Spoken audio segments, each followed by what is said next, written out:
Стала вядома, чаму так хутка звольнілі трэнера МЛ. Куды дзеўся Анатоль Котаў? Пагаворым пра падрабязнасці яго знікнення. І аўтобус з дзецьмі, які ў Расіі трапіў пад атаку дрона. Гэта ютуб-канал Шаснок, меня зовут Ярослав Пісаренко, вітанкі ўсім, рушым наперад.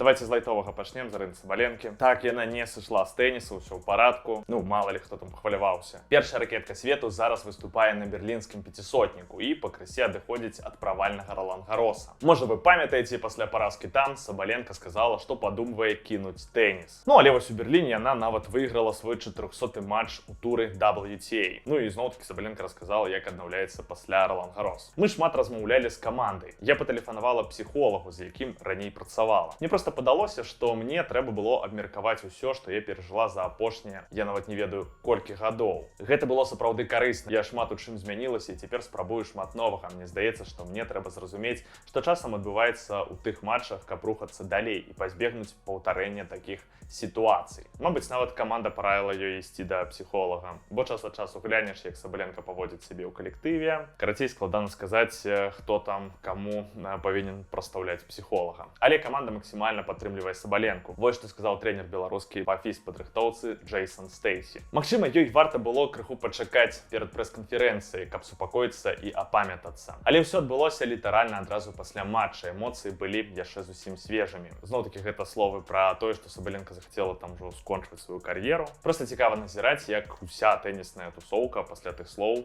так ажывілася. Але Сабаленка ўсё яшчэ ў гульні. Давайте до беларускага футбола пяройдзем. У мінулым выпуску пачыналі мы гаварыць пра звальненне Магамеда Адзіева з пасады галоўнага трэнера Віцебска. Гісторыя гэтая выглядае максімальна дзіўнай. У МЛ правялі яўна нетаннага трэнера з Расіі. Той папрацаваў з камандай 7 матчаў і паехаў дадому. І гэта пры тым, што ўжо хутка для МЛ пачнецца шлях кваліфікацыі ў лізе чэмпіёнаў. Рэсурс Трыбуна Бай даведаўся пэўныя дэталі. Праз іх сітуацыя становіцца яшчэ больш дзіўнай насамрэч. Па крыніцах выдання Адзіеў пачынаў даволі няблага. Размаўляў з гульцамі, паглыбляўся ў дэталі. Праца нібыта ішла, але недоўга. У хуткім часе пасля прызначэння камунікацыя Адзіева з гульцамі сышла на нішто. А атрымаць аўдыенцыю трэнера гульцам было проста немагчыма. Больш за тое, ён і ў трэніроўках перастаў улазіць у працэс. Нават тэорыю гульцам праводзілі памочнікі. У калектыве пачало складвацца ўражанне, што Адзіеў ніяк не зацікаўлены ў працы і прыехаў проста адбыць тут у Віцебску нумар. Каманда і трэнер моцна аддаліліся адзін ад аднаго. Крыніцы трыбуны таксама паведамляюць, што кіраўнік МЛ у сваім атачэнні не раз расказваў аб тым,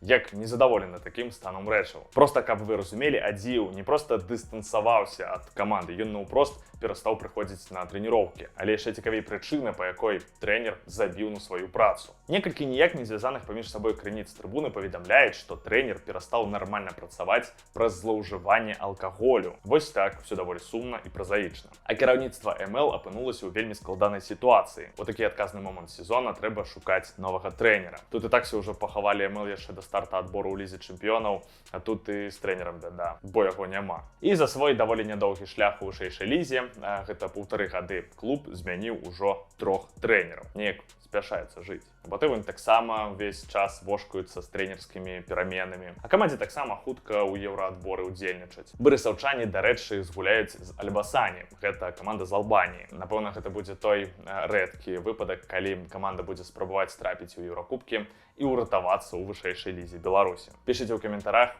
якая мэта больш рэальная. Ну а Дынамо з Менска таксама ў лізе канферэнцыі згуляе з Сіліксам з Паўночнай Македоніі. Так, а далее у нас вельмі інтрыгуючая тэма. 25 жніўня 25 года раптоўна знік Анатоль Котаў. У Турцыі ён нібыта сеў у яхту, якая накіроўвалася ў Расію. Навошта ён гэта рабіў, калі там яму свяціла 12 гадоў пазбаўлення волі?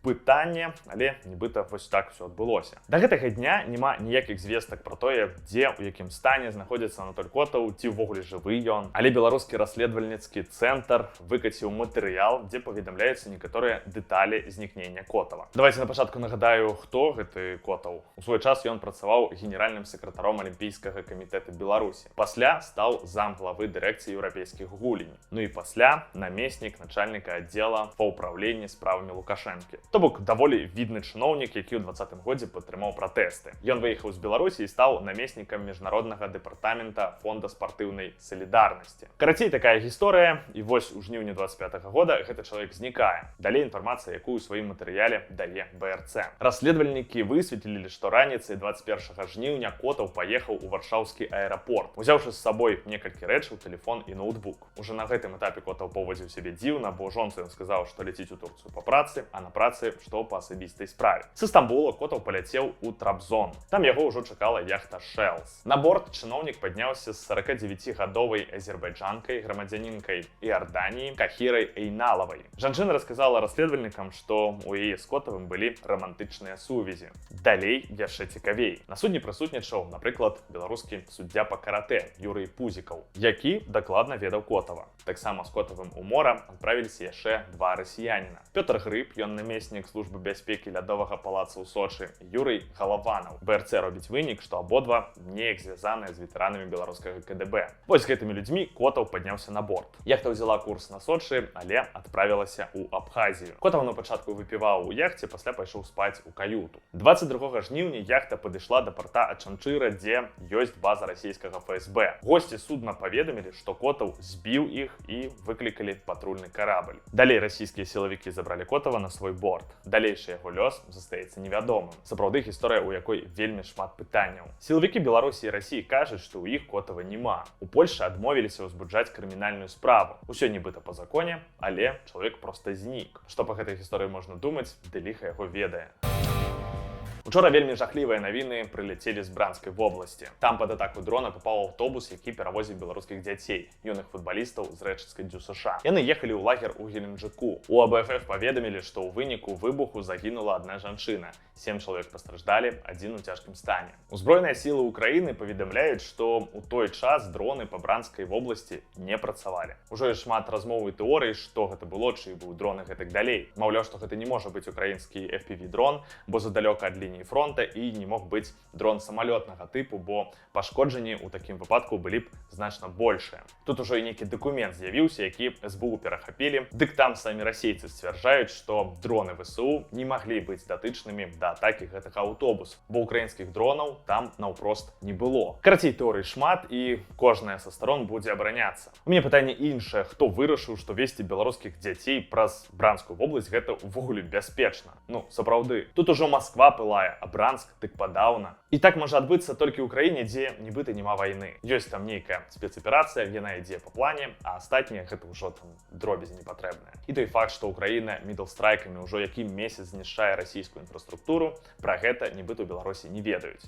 Ці не хочуць ведаць. Канечне, сітуацыя вельмі жудасная і дзецям, якія ў выніку пацярпелі, здароўя ды хутчэй аднавіцца. А вось у Беларусі нібыта трэба зразумець, што вайна ідзе ўжо не толькі ва Ўкраіне, але ў Расіі. Таму перад тым, як наступны раз ехаць у Расію, лепей падумаць, ці варта яно таго. Бо Расія распачала жудасную вайну, і зараз гэтая вайна туды вяртаецца. Але, дзякуй Богу, насамрэч, такое разуменне ў Беларусі нібыта ёсць. Это правда? Это что вообще происходит? Так нужен был детям этот Геленджик, чтобы ехать через прифронтовую зону, где прилетает постоянно?